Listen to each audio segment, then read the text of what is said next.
So hopefully that makes sense as well. But what we also need to do is check for the file size. In fact, let's just test this out anyway. So let's go back to our page, click choose file.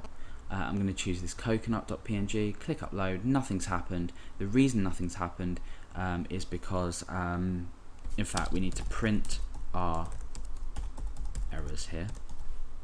Let's just go and re-upload that. Upload.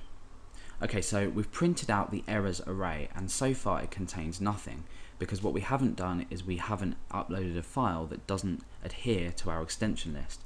So let's go ahead and choose a PHP file. Now what's going to happen, we're going to take this PHP here and we're actually comparing it to all the values here. So now what's going to happen is it is not going to return false, so it means that an array, the file extension isn't allowed. So let's go ahead and choose that file. We've already done that, and click upload, and you can see that we've got a key of 0 and extension not allowed. So we can check this array later on to see if it contains any information. But for now, what we're going to do is we're going to create another check, and this is going to be to do with the file size.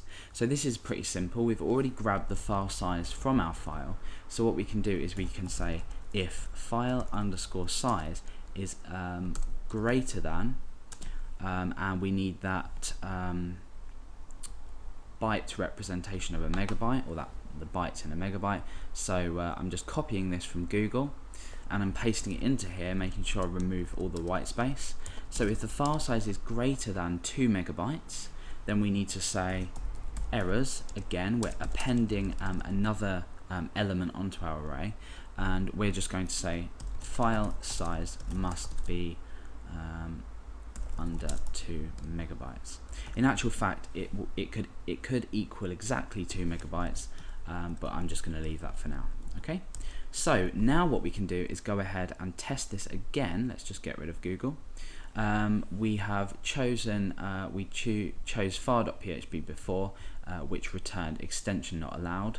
If we choose coconut.png and we upload, none of these conditions here have returned an element of the array or put an element into the array. So now we can choose this berlin.jpg, which is 2 something megabytes. It's over 2 megabytes, 2.31 megabytes. When we upload, you can see file size must be under 2 megabytes. So what's going to happen is, if we have a file that is over 2 megabytes and is a PHP extension, then we will put both of these elements into the array. So let's go ahead and just change that to .php. Okay, so it doesn't make sense now because it's an image and you know it's a PHP, but this is just to demonstrate the file extension and the file size. So if I choose to upload that, you can now see that we've got 2 errors up here, which is extension not allowed and file size must be under 2 megabytes. So the whole idea of using this errors array is that you can echo out the errors as a whole rather than individually. So let's just go back and change this to a JPG extension. Okay, so the next thing we need to do is actually check whether the array is empty, and if the array is empty, we've passed both of these checks. So we come down, we can get rid of print r, if, not in capitals, if empty, so we're using this empty here, and then in brackets the array that you want to check is empty. This is essentially going to check if there are no elements in the array. So if empty, we can upload file here. Otherwise, we want to use a for each loop to loop through our errors. So if the array is empty, we upload our file. Otherwise, I'm going to say for each errors. Remember, this is our errors array as error. Now what this is doing is it's taking the errors array, and for each element we're looping, and we're going to call each element error. So we can say echo error, and then we can append on a break. Okay, or comma, because that would be faster. Okay, so for each errors as error, echo error. Okay, so now that's going to echo each error and a break. So we can go and test this now. I'm going to choose the PHP file, click upload. Oh, okay, line 24. Oh, okay, sorry, I forgot the semicolon at the end of the line. Let's refresh, choose our PHP file, click upload. Oh, okay.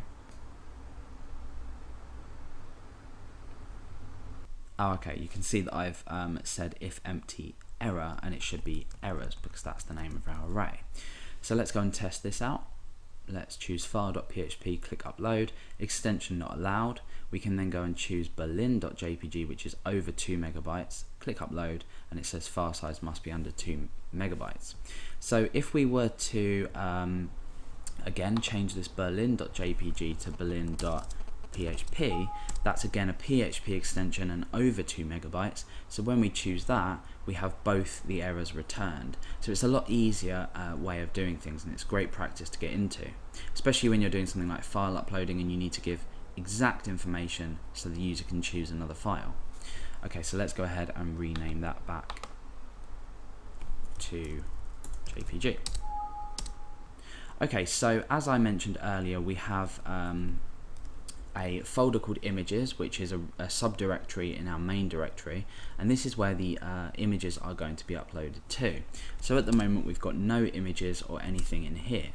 However, what we can do now is under upload file, we can use a function to instantly move the temporary file, as I talked about earlier, and put it into the file location that you wish. So we use move uploaded file, and this takes two parameters. The first parameter is the temporary name, so that's file tmp. Remember, we specified file tmp up here, and that's grabbing that temporary name that we showed a bit earlier on. So now what we want to do is move this to a specific location. So I'm going to move this to images / and then I'm going to use a dot to just append on the file name. So file name. Remember, the file name is the actual name of the file, so we're moving into images / for example, if I was to select coconut.png, it would be images / coconut.png. Okay, so now that we've done that, we can test it out.